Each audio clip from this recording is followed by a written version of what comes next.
ครับทักทายสบายดีพ่อแม่พี่น้องวองไปสุขุสุคนเด้อฟังไทยฟังลาวฟังซ้ายฟังขวาพี่น้องตอนนี้กำลังแห่บังไฟพี่น้องแห่บังไฟไปหาเฮือนตากวานคือเป็นฮีตของประเพณีสาบันตาดขาแดงเด้อพี่น้องเด้อสายทางเลข10เมืองอาจสะพรแขวงสวรรณเขตพี่น้องตอนนี้กำลังกาเกมแห่ไปเฮือนเจ้ากวานเจ้าจำพี่น้องบ้านคอยนับถือแต่ปู่แต่ย่าแต่ตาแต่นายพี่น้องเป็นฮีตของประเพณีสำหรับทางหลังพี่น้องทางหลังกำลังมาเด้อพี่น้องเด้อนี่คือแห่บังไฟเด้อพี่น้องเด้อนี่ก็แรกๆก็คือมาเฮือนตะกวานก่อนเป็นฮีตของประเพณีน้องพี่น้องเอาแห่ไปก่อนพี่น้องไก่สิฮอดแล้วพี่น้องประมาณ50 เมตรฮอดจากวัดมาหาเฮือนตะกวานก็ประมาณ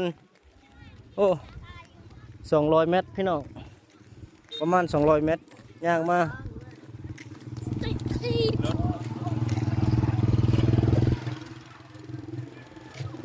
กำลังเดินดงมาพี่น้องฮอดแล้วพี่น้องฮอดแล้วเด้อฮอดมองฮอดบอลนะพี่น้องเจ้าจำไอ้คือเฮือนเจ้าจำพี่น้องตะกวานรักบ้านรักเมืองเด้อพี่น้องเด้อนี่เฮือนรักบ้านรักเมือง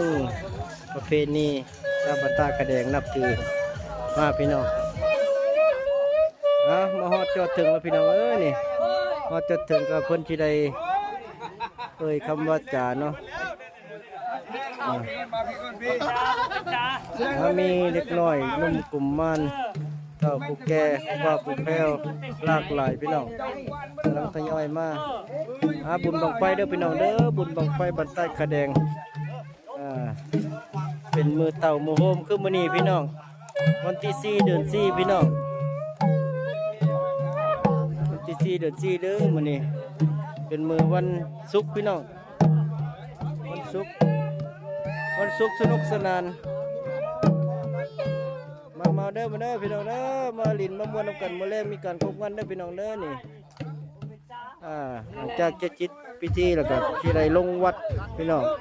ลงไปแห่อยู่วัดจุดบังไฟโอเคพี่น้องครบใจกดไลค์กดแชร์เด้อพี่น้องเด้อ